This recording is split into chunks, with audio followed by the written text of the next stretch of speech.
Jadi di sini saya akan memaparkan materi bagian pertama, yaitu tentang pengertian ilmu falak. Nah, dari segi bahasa, ilmu falak berasal dari bahasa Arab yang berarti orbit atau lintasan benda-benda langit. Ilmu falak itu mempelajari pergerakan benda-benda langit, terutama bumi, bulan, matahari, untuk kepentingan manusia seperti menentukan waktu ibadah. Dalam Islam, ilmu ini penting untuk mengetahui waktu sholat berdasarkan posisi benda-benda langit. Nah, ilmu falak juga dikenal dengan beberapa nama lain, seperti ilmu hisab yaitu perhitungan, ilmu rash yang berarti observasi, ilmu mikat yaitu waktu tertentu, dan ilmu hisab rukyat yaitu perhitungan dan observasi. Jadi ilmu falak dianggap sebagai ibu dari ibu syain karena telah ada sejak manusia pertama. Seperti Nabi Idris alaihissalam dianggap sebagai orang pertama yang menguasainya. Ilmu falak atau astronomi Islam memiliki sejarah yang kaya dan berkembang dari peradaban India, Persia, dan Yunani di zaman Islam. Dengan penekanan pada metode yang sistematis dan peralatan yang lebih akurat, ontologi ilmu falak berkaitan dengan lintasan benda-benda langit yang memengaruhi arah dan waktu di bumi. Ilmu ini membantu dalam menentukan arah kiblat, waktu sholat, awal bulan Hijriah, dan gerhana bulan. Metode ilmiah ini digunakan untuk mempelajari posisi kedudukan benda-benda langit berdasarkan pendekatan astronomi, fisika, dan geografi. Jadi ilmu falak ini juga dibagi menjadi dua kategori. Ilmu falak yang pertama yaitu ilmu falak ilmi, yaitu membahas teori dan konsep, serta falak amali yang membahas perhitungan posisi benda-benda langit. Baik, itu saja mungkin yang saya sampaikan. Lanjutan materi ini selanjutnya akan dipaparkan oleh teman saya. Ruang lingkup ilmu falak itu ada 4. Yang pertama, penentuan arah kiblat. Penentuan arah kiblat adalah upaya agar sholat tepat menghadap Ka'bah di Mekah. Kiblat menurut Kamus Besar Bahasa Indonesia adalah arah yang dijadikan patokan sholat dan dalam ilmu falak disebut azimut. Azimut yaitu arah yang dihitung dari utara searah jarum jam. Awalnya, umat Islam sholat menghadap Masjidil Aqsa di Palestina. Kemudian, atas perintah Allah Subhanahu wa Ta'ala, dalam Quran Surat Al-Baqarah ayat 144, kiblat dipindahkan ke Ka'bah. Ayat tersebut yang berbunyi, "Qad nara taqalluba wajhika fis sama'i falanawallayannaka qiblatan taradaha fawalla wajhaka syatrul masjidil haram haitsu ma kuntum fawallu wujuhakum syatrahu wa innal ladzina utul kitab ya'lamuna annahu al-haqqu min rabbihim wa mallahu bighafilin amma ya'malun." Artinya, kami melihat wajahmu Muhammad sering mengadah ke langit, maka kami akan palingkan engkau ke kiblat yang engkau senangi. Maka hadapkanlah wajahmu ke arah Masjidil Haram dan di mana saja kamu berada, dan hadapkanlah wajahmu ke arah itu. Sesungguhnya orang-orang Yahudi Nasrani yang diberi Alkitab Taurat dan Injil tahu bahwa pemindahan kiblat itu adalah kebenaran dari Tuhan mereka, dan Allah tidak lengah terhadap apa yang mereka kerjakan. Quran Surat Al-Baqarah ayat 144. Ka'bah yang berbentuk kubus di Masjidil Haram telah dikenal sejak Nabi Adam. Dibangun kembali oleh Nabi Ibrahim dan Nabi Ismail, serta terus dijaga hingga sekarang. Karena letak umat Islam berbeda-beda di bumi, arah kiblat pun berbeda sesuai lokasi, sehingga perlu dihitung dengan bantuan ilmu falak melalui kompas, peta, astronomi, atau fenomena matahari di atas Ka'bah. Maka, penentuan kiblat bukan hanya soal arah, tetapi juga wujud ketaatan pada perintah Allah Subhanahu wa Ta'ala. Yang kedua, penetapan waktu sholat. Dalam ranah fikih, pelaksanaan ibadah harus tepat waktu itu merupakan salah satu syarat sahnya ibadah yang dilakukan. Ibadah ini merupakan tiang agama. Kewajiban pertama yang diperintahkan oleh Allah Subhanahu wa Ta'ala kepada Nabi Muhammad SAW saat peristiwa Isra dan Mi'raj. sehingga penentuan awal dan akhir waktunya sangat penting. Allah Subhanahu wa taala berfirman, "Fa iza qasaitumus shalah fazkurullaha qiyaman wa qu'udan wa 'ala junubikum fa iza azama'tum fa aqimus shalah inna sholata kanat 'alal mu'minina kitaban mawqutan." Ayat ini menegaskan bahwa setiap sholat fardu memiliki waktu yang telah ditentukan. Misalnya, seperti sholat zuhur itu dimulai ketika matahari tergelincir dari titik puncaknya hingga masuk asar. Quran Surat An-Nisa ayat 103. Aqimis sholata lizuluka syamsi ila ghasaqil laili wa qur'anal fajri inna qur'anal fajri kana masyhuda. Ayat ini menunjukkan rentangnya waktu sholat. Tergelincirnya matahari untuk zuhur dan asar, hingga gelap malam untuk maghrib dan isya, serta waktu subuh yang disaksikan para malaikat. Quran Surat Al-Isra ayat 78. Aqimis sholat tarafan nahari wa zulafan minal laili. Perintah ini meliputi sholat di pagi dan petang, yaitu zuhur dan asar, serta awal malam, yaitu maghrib, isya, dan subuh. Quran Surat Al-Hud ayat 114. Rasulullah SAW bersabda, waktu zuhur dimulai saat matahari tergelincir hingga bayangan sama panjang dengan benda, selama asar belum tiba. Waktu asar sampai matahari menguning, waktu maghrib selama cahaya merah senja belum hilang, dan waktu isya itu hingga tengah malam, dan waktu subuh dari terbit fajar hingga terbit matahari. Hadis riwayat Muslim. Yang ketiga adalah penetapan bulan Al-Qamariyah. Kata Qamar artinya bulan. Bulan Al-Qamariyah adalah peredaran bulan mengelilingi bumi selama kurang lebih dari 29-30 hari. Cahaya bulan yang kita lihat sebenarnya berasal dari pantulan sinar matahari. Banyak ibadah umat Islam seperti sholat, puasa Ramadan, zakat, haji, wukuf di Arafah, Idul Fitri, Idul Adha ditentukan berdasarkan kalender bulan Qamariyah. Karena itu, penetapan awal bulan sangat penting baik untuk ibadah maupun untuk menyusun kalender Islam. Ahli falak biasanya menetapkan awal bulan Qamariyah dengan dua metode. Yang pertama itu ada ruqyah al-hilal, lihat hilalnya langsung di langit. Yang kedua itu ada hisab, menghitung posisi dan ketinggian hilal saat matahari terbenam pasca ijtima. Dalam firman Allah Subhanahu wa taala, "Syahrul Ramadan alladzina unzila fihi al-Qur'an, faman syahida minkum syahru falyasumhu." Kata syahidah artinya menyaksikan hilal. Jadi artinya siapapun yang melihat hilal pada akhir Sya'ban wajib berpuasa. Begitu pula bila ada kesaksian terpercaya meskipun tidak melihat langsung. Surat Al-Baqarah ayat 185. Jadi yang keempat ini ada penetapan gerhana matahari dan bulan. Gerhana itu fenomena tertutupnya cahaya.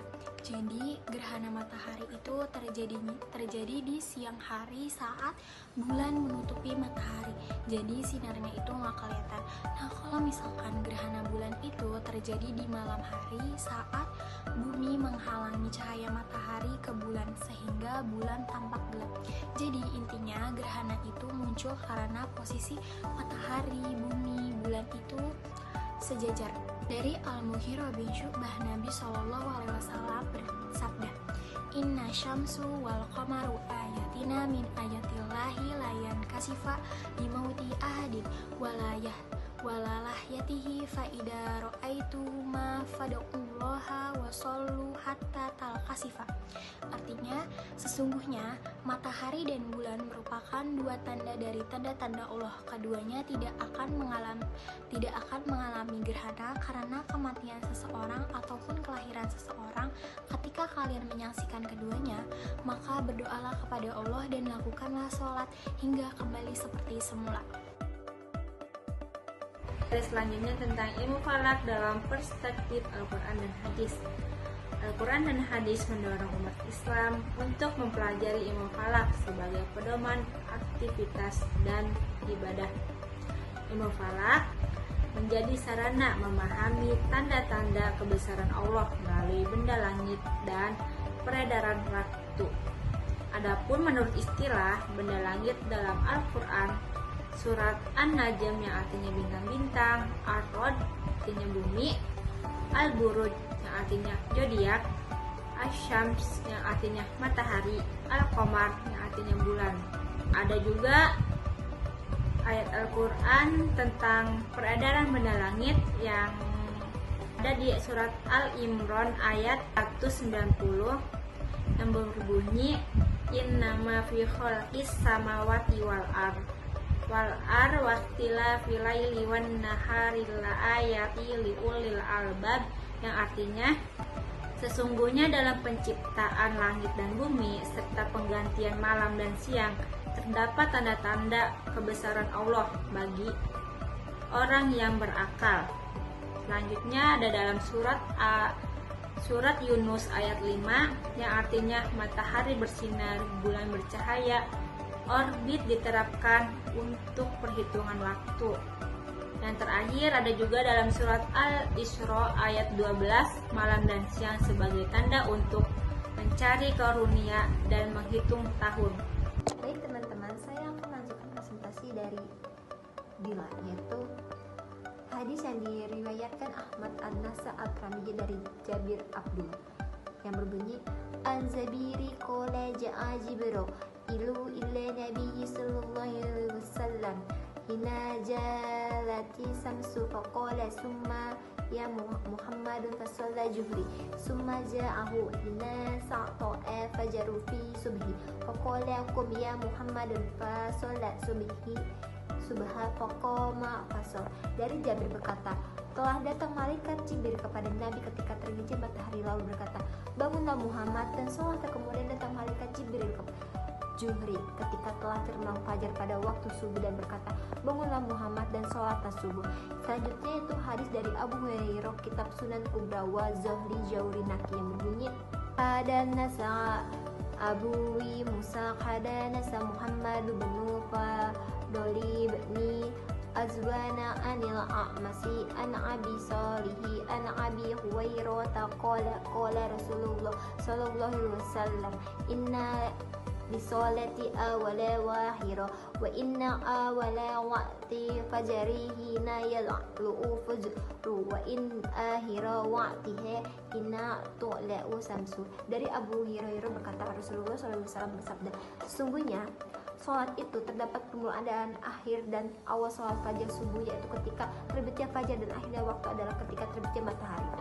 Selanjutnya yaitu hadis dari Zaid bin Akram dalam Fikih Maliki al-Istijakar Jamili Mujahid Fuqaha al-Amsyar yang berbunyi min hadisi Jaidini Arqama qala haraja Rasulullah sallallahu alaihi wasallam ala ahli al-kiba'a wa hum yusalluna subha faqala salatu awwali ibnina idza rami bitina fisal, yang itu Nabi SAW keluar menuju tempat ahli Kuba. Pada saat itu mereka sedang mengajarkan sholat duha. Beliau lalu bersabda, ini adalah sholat orang-orang yang kembali kepada Allah, yakni waktu anak-anak unta telah bangkit karena kapan waktu duha.